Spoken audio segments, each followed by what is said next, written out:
Sir first of all मैं अपनी team की तरफ से आपको बहुत मुबारकबाद पेश करता हूं कि आप प्रेसिडेंट बने हैं।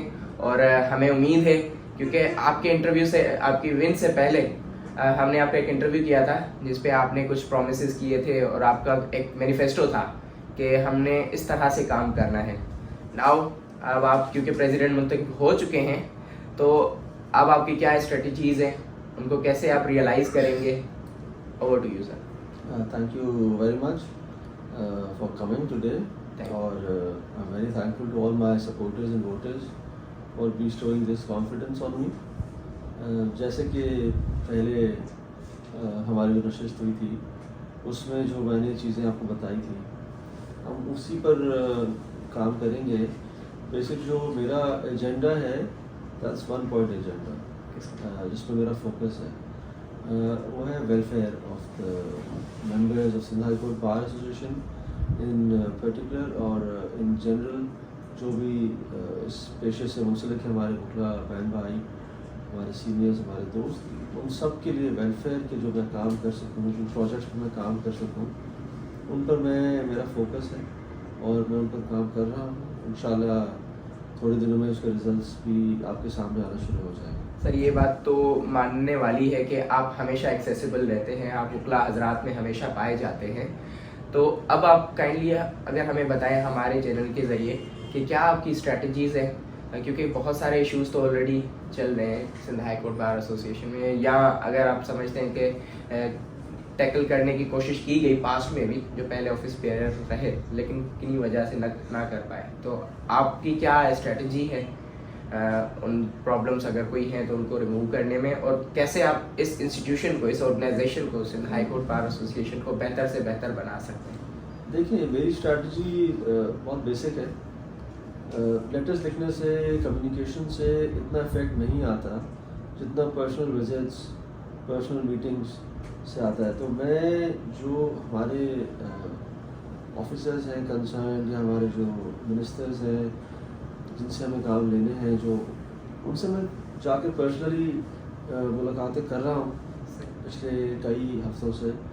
और जब मैं इलेक्ट नहीं हुआ था तब भी मैं उनसे मुलाकातें करता था, सिर्फ इसलिए कि ताकि जो प्लान्स हम बाद में लेके आए वो उनकी नॉलेज में पहले से हों, और उस पर हम काम कर रहे हैं। मेरी काफ़ी मुलाकातें हुई हैं हमारी ब्यूरोक्रेसी से भी, हमारे मिनिस्टर से भी, और आई एम होपफुल कि इन मुलाकातों का जो फ्रूट है वो थोड़े दिनों में हमारे सामने आना शुरू हो जाएगा। अभी जैसे पूरी सिंध की जो तालुका और डिस्ट्रिक्ट बार्स हैं उनको ग्रांट एंड एड दी गई है सिंध गवर्नमेंट की तरफ से। I am very thankful to Sindh government for इसको सर अगर आप थोड़ा एलिब्रेट करें ग्रांट एंड एड को, ताकि हमारे व्यूअर्स समझ सकें। हर बार एसोसिएशन के पास सेल्फ जनरेटिंग कोई नहीं होती है फैसिलिटी कि वो फंड्स या इनकम जनरेट कर पाए, तो उसके लिए फिर उनको दरकार होती है सरकार की मदद, ताकि वो जो उनके डे टू डे अफेयर्स हैं वो स्मूथली कैरी आउट किए जा सकें, उन पर काम किया जा सके। तो हमारे दोस्त उमर सुमर जो लॉ मिनिस्टर वो बने, तो मेरा उनके साथ इसी चीज़ पर फोकस था कि आपने वकीलों के लिए काम करना है, जो पूरे सिंध की थ्रू आउट जो बार्स हमारे साथ मुंसलिक हैं सिंध में, उन सब के लिए सही, तो वो कन्फाइंड नहीं है, मतलब कराची की हद तक वो confined, it's not confined, it's throughout Sindh. और उस पर कोई ज़ात पात, किसी किस्म की डिस्क्रिमिनेशन नहीं है। जो तालुका बार सिंध में काम कर रही हैं, जो डिस्ट्रिक्ट बार सिंध में काम कर रही हैं, जो हाई कोर्ट बार्स हैं, उन सब के लिए उनके साइज़ के मुताबिक proportionately grant and aid issue की गई है। आई थिंक 38 या 39 बार तो अक्रॉस से, मतलब ऑलमोस्ट आपने ज़्यादा हद तक आपने कवर कर लिए। जी, मिल चुकी है पैसे, उनको चेक्स मिल चुके हैं। अब आई एम होपफुल कि वो चेक्स, वो जो पैसे हैं वो ठीक तरह से इस्तेमाल किए जाए, ताकि जिस मकसद के लिए वो दिए गए हैं उन मकसद को हम पा सकें। वो मकसद सिर्फ ये है कि जो हमारे वकला हजरात हैं, जो मेंबर्स हैं मुख्तलिफ बार्स के थ्रू आउट सिंध, उनकी वेलफेयर के ऊपर काम किया जा सके। तो फोकस उस वक्त भी मेरा वेलफेयर था, फोकस आज भी मेरा वेलफेयर है, और फोकस इस पूरे टेन्योर में मेरा 1 पॉइंट पे ही रहेगा, that is welfare of the members. मैं सीरियसली इन चीज़ों पर बहुत काम करने की ज़रूरत है। सर Housing से आपने लेके- आपने काम किया है, इसी नतीजे में आप प्रेसिडेंट के लिए भी मुंतखब हो गए। अच्छा सर, मेरा आपसे एक सवाल है, क्योंकि अभी हमारी डिस्कशन हो रही थी, आप ट्रेनिंग्स के हवाले से, एविडेंस रिकॉर्डिंग की ट्रेनिंग्स के हवाले से आप बात करना चाह रहे थे, तो आप बता सकते हैं उनकी डिटेल्स के, किस तरह से वो प्रोग्राम आर्किटेक्ट होगा, किस तरह से उसको आप आगे एग्जीक्यूट करेंगे? वो प्रोग्राम अभी डिज़ाइन हो रहा है। सही। सिंध जुडिशल अकेडमी में हमारे भाई हैं, दोस्त हैं, डिस्ट्रिक्ट जज हैं शाहिद शफीक सर एडमिन साहब जी, उनके साथ भी मेरी इस पर बातचीत हुई है। अभी हम उसको डिज़ाइन कर रहे हैं। उसमें बेसिक है क्या, एक सेल्फ जो आपकी एम्प्लॉयमेंट की तरह से उस बेसिस पे हम काम करेंगे।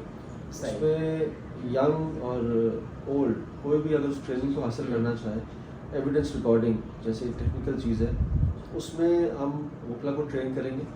बाहर का उसमें Sindh Judicial Academy on board है, वो अग्री कर चुके हैं।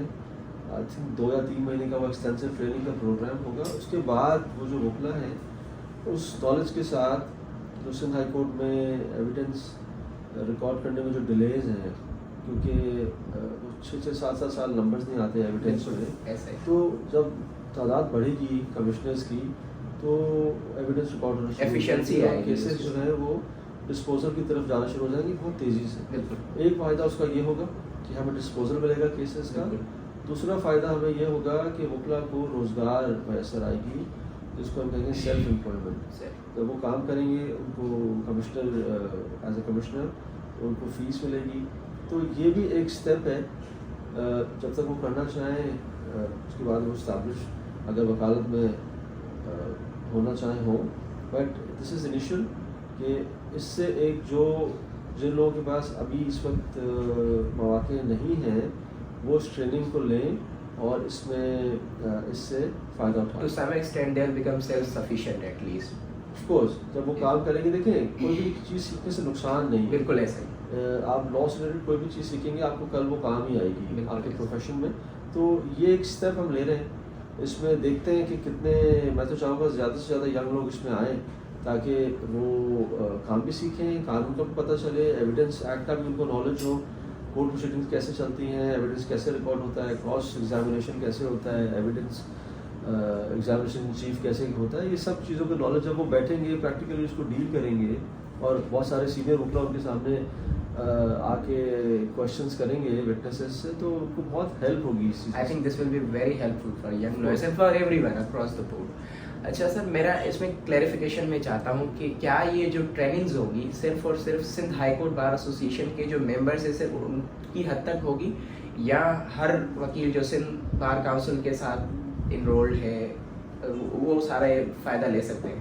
देखिए मैं तो इसमें कोई लिमिट नहीं लगाऊंगा कि वो जो वकील ट्रेनिंग लेना चाहे वो सिंध हाई कोर्ट बार का मेंबर हो तो उसको ट्रेनिंग मिलेगी। क्योंकि उसकी एक रिक्वायरमेंट्स है, आप एक नंबर ऑफ ईयर्स आपकी एक्सपीरियंस होना चाहिए, स्टैंडिंग होनी चाहिए हाई कोर्ट में, उसके बाद आप जाके बनते हैं हाई कोर्ट बार के किंतु member। हाई कोर्ट का एनरोल्ड ना भी हो तो एविडेंस तो रिकॉर्ड वो कर सकता है बिल्कुल। कमिश्नर। तो अगर उसको सीखने का मौका मिले, अब ये डिपेंड करेगा कि हम कितनी सीट्स जुडिशल अकेडमी में इस कोर्स के लिए ले सकें, because of course there would be a limitation. Unlimited तो कोई चीज़ नहीं होती। लेट्स सी, अभी इस प्रोग्राम को हम डिवाइस कर रहे हैं, डिज़ाइन कर रहे हैं, और शायद भाई से जब मेरी नेक्स्ट मुलाकात होगी तो इस पर मैं बात करूँगा कि कितना हम नंबर इसको लेके जा सकते हैं मैक्सिमम। कोई कैद नहीं होगी हमारी तरफ से कि वो वकील जो ट्रेनिंग में हिस्सा लेना चाहें वो सिंध हाई कोर्ट बार के मेंबर हों। अच्छा सर, इन ट्रेनिंग्स के यकीनन एक्सपेंसेस भी होंगे, तो क्या Sindh High Court Bar Association के पास इतने फंड्स हैं प्रेजेंटली कि ये एग्जीक्यूट करवा सके, और ये क्या लॉन्ग टर्म के लिए भी, क्योंकि ऐसा तो नहीं है कि 1 महीने के लिए हो गई या सिर्फ एक सेशन के लिए हो गया ख़त्म? देखिए फंड हमारे पास कुछ हैं भी, कुछ ग्रांट एंड एड हमने गवर्नमेंट से अभी हासिल करनी है, वो भी हम इसको ला सकते हैं इस काम में अगर एक्सपेंडिचर्स आते हैं। और तीसरा, हम इससे सिंध गवर्नमेंट से बात करके इस पूरे प्रोग्राम को स्पॉन्सर करवा सकते हैं। चलिए बहुत तो अच्छा। Let's see, we are very hopeful कि इसको हम शुरू कर पाएँ। लेट्स सी, जो उसकी कॉस्टिंग है, जो उसकी कोई एक्सपेंसेस होंगे वो भी हम देखेंगे, कवर अप हो जाएगा इंशाल्लाह। इंशाल्लाह सर आप कामयाब हों, क्योंकि एंड में वकला का ही फ़ायदा है।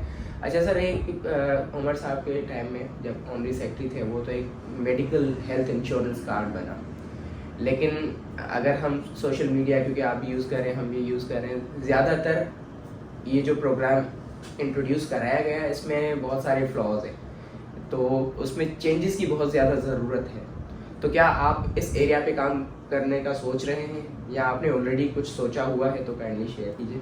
देखिए, उसमें शॉर्ट कमिंग ज़रूर है, जिसे मैं एग्री करता हूँ। जब भी एक नया प्रोजेक्ट शुरू किया जाता है तो उसमें कुछ कमियां, कुछ खामियां होती हैं। बिल्कुल, इसमें भी हैं, उनको हमने पॉइंट आउट किया है।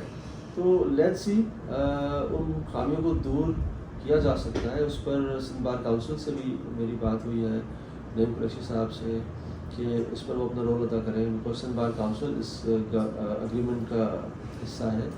और लॉ मिनिस्टर से भी और सीएम साहब से भी अभी मैं मिला था, उनसे भी मेरी इस टॉपिक पर बात हुई कि जो फैसिलिटीज़ वकला को मिलने चाहिए, जो हमारा आइडिया था, वो बेनिफिट वकला तक नहीं पहुंच पा रहा, डिलीवर नहीं हो पाया इस इंश्योरेंस कंपनी के थ्रू। तो चांसेस तो ये है कि इंश्योरेंस कंपनी को स्विच किया जाए, सही। कोई बेहतर इंश्योरेंस कंपनी के साथ कॉन्ट्रैक्ट किया जाए, और जो फैसिलिटीज़ हेल्थ की कवर करने के लिए, जिसमें ओपीडी हो या लेबॉर्ट्री के टेस्ट हो, तो वो फैसिलिटी भी हम अपने वकला को पहुंचा जो सकते हैं। फैसिलिटीज इन्विजन की गई थी वो डिलीवर हो पाए। देखिए, आइडिया तो वही था, हम्म। आइडिया था एक मेडिकल कार्ड का, आइडिया हॉस्पिटल एडमिशन का नहीं था। वो बाद में लिमिट हो गया हॉस्पिटल एडमिशन्स तक, और वो भी कुछ लिमिटेड हॉस्पिटल्स हैं थ्रू आउट सिंध जहाँ वो कार्ड एक्सेप्टेबल है फॉर द टाइम भी। तो उस पर मैं ऑलरेडी काम कर रहा हूँ, और आई एम होपफुल कि जब ये रिन्यू होगा कॉन्ट्रैक्ट, तो उसमें जो चेंजेस हम चाह रहे हैं, जो बेटरमेंट चाह रहे हैं, वो आ जाएंगे। अच्छा sir, giving your responsibilities I can understand कि आप प्रेसिडेंट सिंध हाई कोर्ट बार भी हैं सर। डिस्पाइट द फैक्ट आपने हमारी ऑर्गेनाइजेशन के लिए टाइम निकाला, thank you very much sir. We wish you all the best. Most welcome to come any time. मुझे कुछ बताना हो, मुझे कुछ पूछना हो, through your platform I request everyone कि आई एम वेरी एक्सेसिबल। आपको यंग हो, ओल्ड हो, आप हिचकिचाएँ नहीं, कोई इश्यूज़ हो तो मुझसे रब्ता करें, कुछ आइडियाज़ हो तो मुझसे शेयर करें। इंशाल्लाह हम मिलजुल कर उस पर काम करेंगे। Thank you. Thank you very much.